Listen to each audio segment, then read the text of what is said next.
Saya juga setuju kalau hakim memutuskan itu kalau memang kriteria seperti itu. Karena di dalam keputusan itu jelas-jelas diamanatkan bahwa penetapan tersangka merupakan suatu akhir, ingat loh ya, suatu akhir daripada penyidikan. Nah ternyata ini diperiksa di tanggal 22. Penetapan tersangka tanggal 21 dan tanggal 12 Juni. Ini udah cacat hukum. Kalau hal-hal yang lain itu kan biasalah, adu argumentasi, adu bukti, baik pihak Polda maupun pihak pemohon ya. Pihak Polda sebagai termohon, terus atas nama Peggy Setiawan sebagai pemohon ya. Dan saat ini tinggal menunggu putusan ataupun penetapan daripada pihak Polda untuk menyatakan Peggy Setiawan dibebaskan dari status tersangka.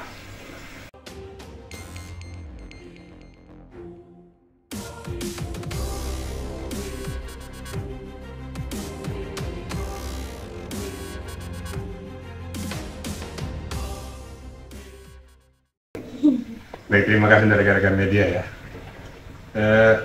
Saya ralat dulu, bukan dibebaskan ya. Oke. Jadi biar tahu kalau kriteria hukum biar ngerti.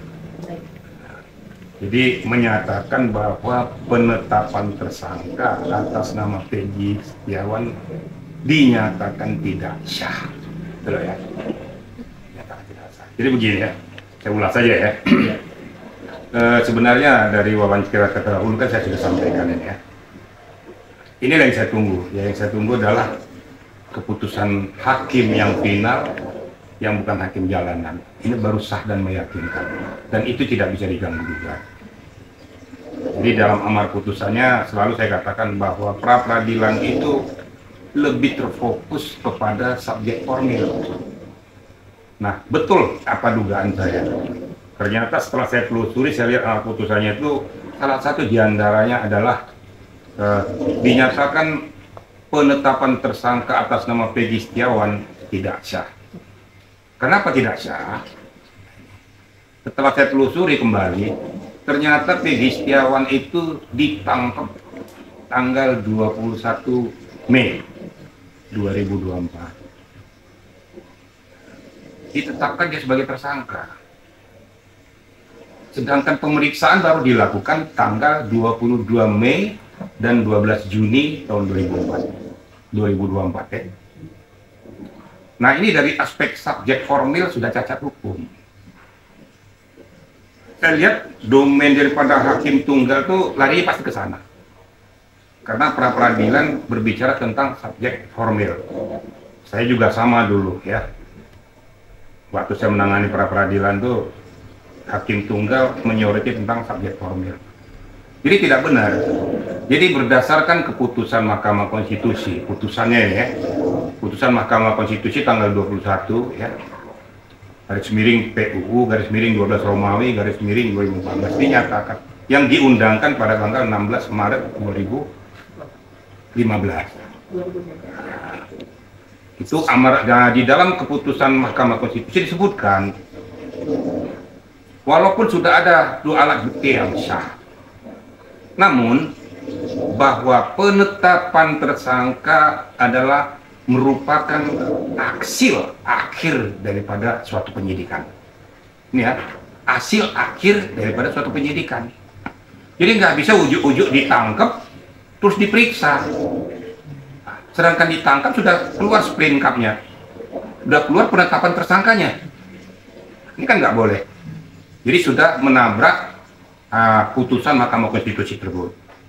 Nah, inilah dari subjek formil. Jadi setelah saya baca semua itu, ya wajar hakim tunggal memutuskan itu. Dari subjek formil. Kalau saya berbicara tentang apa wajahnya sama ini sama itu, saya abaikan dulu. Karena adalah subjek formil. Itu kan bisa nanti bisa menungkik kepada materi pokok perkara. Sedangkan pra peradilan berbicara tentang sah tidaknya subjek formil tersebut. Jadi cacat formil nih. Saya juga setuju kalau hakim memutuskan itu kalau memang kriteria seperti itu. Karena di dalam keputusan itu jelas-jelas diamanatkan bahwa penetapan tersangka merupakan suatu akhir, ingat loh ya, suatu akhir daripada penyidikan. Nah ternyata ini diperiksa di tanggal 22. penetapan tersangka tanggal 21 dan tanggal 12 Juni. Ini udah cacat hukum. Kalau hal-hal yang lain itu kan biasalah, adu argumentasi, adu bukti, baik pihak Polda maupun pihak pemohon ya. Pihak Polda sebagai termohon, terus atas nama Peggy Setiawan sebagai pemohon ya. Dan saat ini tinggal menunggu putusan ataupun penetapan daripada pihak Polda untuk menyatakan Peggy Setiawan dibebaskan dari status tersangka. Sekarang kan belum dikeluarkan suratnya, tapi Polda harus taat azas. Jadi saya katakan Polda harus gentleman, karena ini sudah keputusan hakim, merupakan keputusan tertinggi. Polda suka tidak suka harus melepaskan yang bersangkutan. Karena dikatakan salah satu diantaranya harus menghentikan status penyidikannya. Berarti kalau sudah menghentikan status penyidikannya, secara tidak langsung penetapan tersangka gugur. Kalau penetapan tersangka gugur, yang bersangkutan harus dikeluarkan dari tahanan. Konsekuensinya harus dikembalikan nama baik yang bersangkutan. Kan itu wawancara saya ini. Kembalikan nama baiknya. Kalau nanti masalah nanti, ini sekarang kita sedang melaksanakan amanat daripada undang-undang yang diputuskan oleh Hakim Tunggal pra peradilan. Kira-kira begitu ya. Jadi saya juga equal juga, walaupun saya penahanan Polri, kalau memang ternyata di dalam langkah melakukan penetapan tersangka cacat hukum, ya cacat hukum aja. Jangan kita bodohi juga masyarakat. Orang juga ngerti, kan ada undang-undang. Semua kan juga ngerti, sekarang sudah cerdas. Ya sudah, gentleman aja. Tadi saya lihat dari Kabid Humas nggak salah, menyampaikan harus kami mematuhi, bukan mematuhi, melaksanakan perintah undang-undang yang dilakukan oleh Hakim Tunggal. Ketika setelah diputuskan, segera dikeluarkan dari tahanan dan memulihkan nama baiknya dan hentikan penyidikan itu. Kira-kira begitu ya. Pak, ini kan Peggy sendiri sudah mengurus berkas-berkas di berkas sudah diurus, kemungkinan akan bebas di besok pagi begitu Bang. Info yang saya dapat di Bandung begitu. Nah, lalu ini berarti untuk sidang perkara itu berarti sudah hapus Bang? Berarti. Bukan hapus ya, saya kasih bahasa hukumnya ya, dihentikan. Nah, jadi bukan hapus loh ya, dihentikan penyidikan sesuai dengan perintah undang-undang. Itu perintah undang-undang tuh, hentikan penyidikan. Berarti segala hal yang berkaitan dengan Peggy Setiawan, saya nggak mau menyebutkan dia tersangka lah, karena sudah diputuskan oleh hakim loh ya. Salah kalau kita masih menyebutkan dia tersangka, karena sudah diputuskan. Peggy Setiawan harus dipulihkan nama baiknya di pihak keluarganya. Nanti nggak tahu saya apakah dia nuntut secara imaterial, bisa, karena sudah dirugikan secara moral maupun imaterialnya, bisa menuntut ganti rugi apa dan lain sebagainya. Itu tergantung nanti bagaimana kuasa hukumnya melakukan itu. Yang jelas pasti Peggy Setiawan apapun alasannya harus segera dikeluarkan dari tahanan. Status tersangkanya dicabut dan harus dipulihkan nama baiknya. Itu sesegera mungkin. Jangan lagi berlarut-larut karena sudah diputuskan. Ya, maka saya katakan sebagai Polri juga saya berharap, makanya hati-hati. Ya. Betul-betul mencermati KUHP itu, jangan asal melakukan tindakan-tindakan hukum tidak sesuai dengan kriteria undang-undang. Amanat KUHP itu yang perlu kita pahami. Ya seperti kayak gini. Akibatnya apa? Saya hanya sedikit berpikir ya. Kenapa? Setelah film muncul, baru kebakaran jenggot untuk melakukan tindakan hukum. Kenapa nggak dari dulu? Atau kalaupun seperti itu, lakukan lidik dulu, lidik dulu. Lakukan penyelidikan, kalau memang ada bukti permulaan yang cukup, lakukan penyidikan. Bukan langsung menetapkan dia sebagai tersangka, nggak boleh. Tapi kalau sah dan meyakinkan bahwa berdasarkan alat bukti yang sah dan yang lain-lain, yang mengikat ataupun yang beririsan dengan itu, baru ditetapkan sebagai tersangka. Itu amanat daripada Mahkamah Konstitusi yang harus kita patuhi, nggak boleh menyimpang dari amanat undang-undang itu. Kira-kira gitu, ya rekan-rekan ya. Pak, ini tentu bisa jadi evaluasi untuk Polda Jawa Barat sendiri. Tentunya nanti itu kan kebijakan Pak Kapolri. Ya. Yang dievaluasi itu apa? kemudian siapa yang bertanggung jawab, siapa yang memerintahkan, tentu saya berharap juga ya bukan hanya dievaluasi, ya diperiksa. Kenapa sampai melakukan tindakan yang di luar kewenangan hukum, di luar amanat undang-undang? Diperiksa.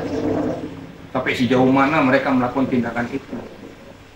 Sehingga masyarakat juga tahu bahwa jangan Polri lagi melakukan tindakan-tindakan yang di luar kewenangannya, yang melanggar baik ada undang-undang. Ini kan menyangkut hak asasi manusia. Menurut saya bukan mantan orang Propam harus turun. Itwasum harus turun. Memeriksa siapa penyidiknya, siapa atasan penyidiknya. Yang sehingga melakukan tindakan tersebut ternyata di pengadilan, pra-peradilan kalah. Dan saya kemarin saya nggak mau masuk ke substansi permasalahan. Ya, jujur ngomong, saya kalau ditanya sekarang, saya bilang saya sebenarnya udah galau. Kenapa saya galau? Pada saat JPU, ya, pada saat JPU mengembalikan berkasnya jadi P19, dan belum ada jawaban tanggapan sampai sidang putusan pra-peradilan. Tapi kan saya nggak mau ngomong seperti itu, saya mendahului hakim.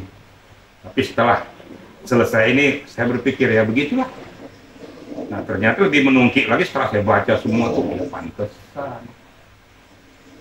Ini sudah menabrak amanat daripada undang-undang tadi yang saya sampaikan terdahulu tadi, ya, cacat hukum.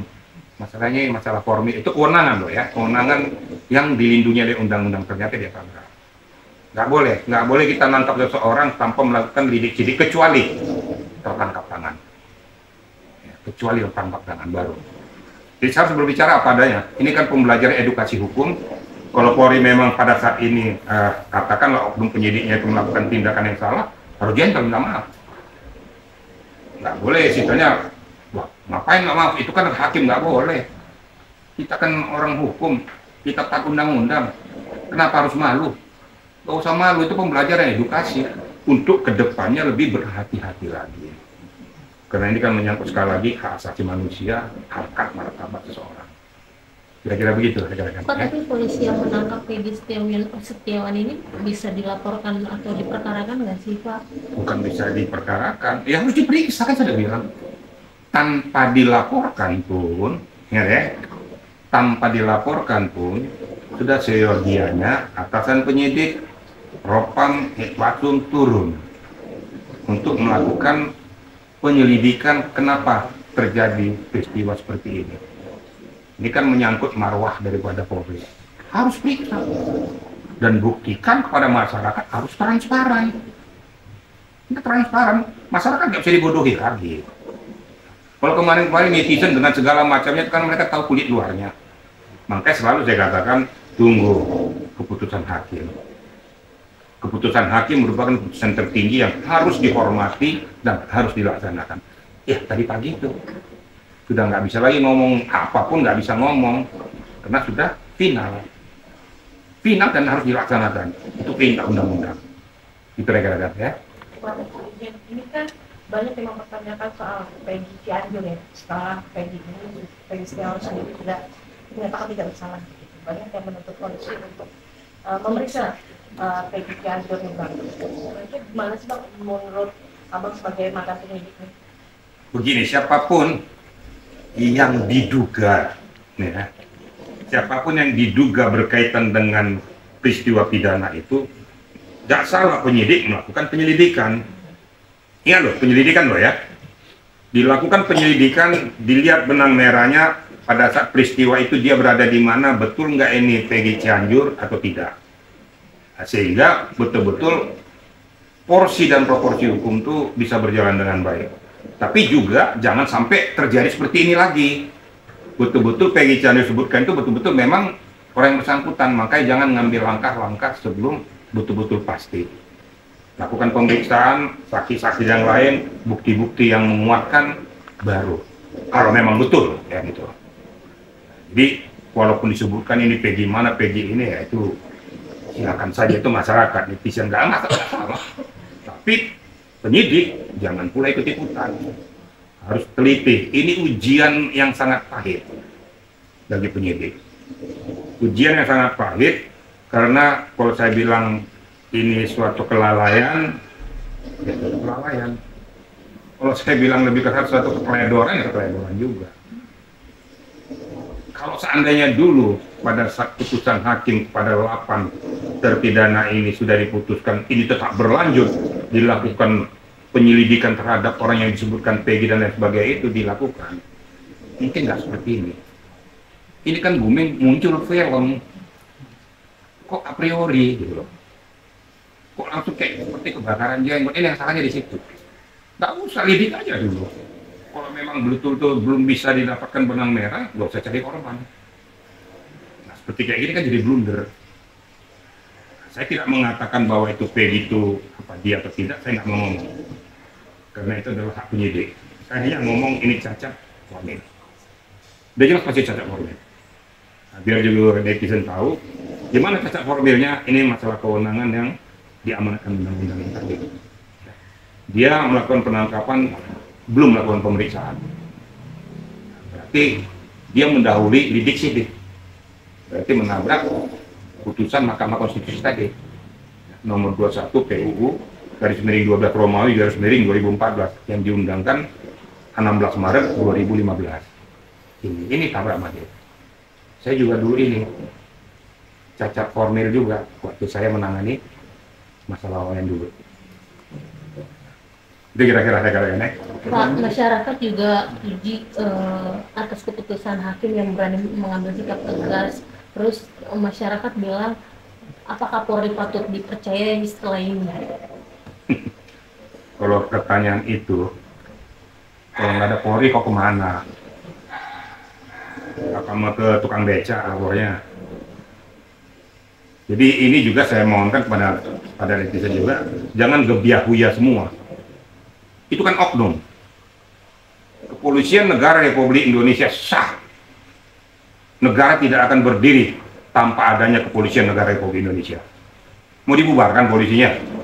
Nah, saya juga agak marah kalau dia ngomong kayak gitu. Karena itu oknum. Tidak semua polisi seperti itu. Ingat, negara tidak akan berdiri kalau tidak ada wilayah pemerintahan, kemudian kepala negaranya, tentara dan polisi. Nggak akan berdiri negara. Ya, nah si polisi langsung bersentuhan dengan masyarakat. Makanya anggota Polri itu juga harus hati-hati. Jangan kewenangan yang besar itu kau gunakan untuk mencederai masyarakat. Nah ini yang harus dibuktikan. Tapi kalau dibilang percuma polisi ada gini, jangan gebiah-huya. Saya juga nggak terima. Mau kau lapor mana kalau seandainya terjadi pembunuhan di rumahmu? Kau lapor sama siapa? Lapor sama tukang satpam? Kan enggak. Pasti kau lapor sama polisi. Betul nggak kira-kira ini? Jadi saya harus berbicara padanya. Tapi dikatakan oknum, banyak oknum yang nggak benar juga. Ya, oknum di mana-mana aja pasti ada. Ya. Bukan hanya di sisi Polri. Di instansi mana aja yang berkaitan berhubungan dengan masyarakat pasti ada. Tapi itu oknum. Tapi lembaganya nggak bisa kita samaratakan semua. Ya memang ya apa boleh buat. Ini gara-gara nilai setitik, rusak susu sebelanga. Gara-gara ulah oknum-oknum ini, jadi semua jadi di generalisir semua. Saya yakin Polri yang bersih itu juga jengkel juga. Saya sudah banyak koordinasi, banyak diskusi ya. Kesel, kecewa. Saya juga kecewa juga. Karena saya ini mantan penyidik juga. Saya kecewa. Kenapa seperti itu? Tapi pada saat kalian wawancara saya dahulu, saya nggak berani ngomong. Karena saya bukan hakim. Biarkan aja proses peradilan berjalan dengan baik. Silakan adu bukti, ada fakta. Kalau betul-betul nanti bukti pemohon yang kuat, saya yakin hakim akan jernih mencermati. Bukan masalah berani tidaknya, ingat loh ya. Nggak ada istilah berani tidaknya hakim memutuskan. Dia memutuskan berdasarkan nalar insting undang-undang berlaku. Siapapun hakim tunggalnya, kalau seperti ini peristiwanya pasti akan memutuskan itu. Bukan gara-gara berani nekat, nggak ada. Hakim kan juga kan sudah dilindungi undang-undang, nggak ada yang berani. Kira-kira gitu ya. Cukup? Ya.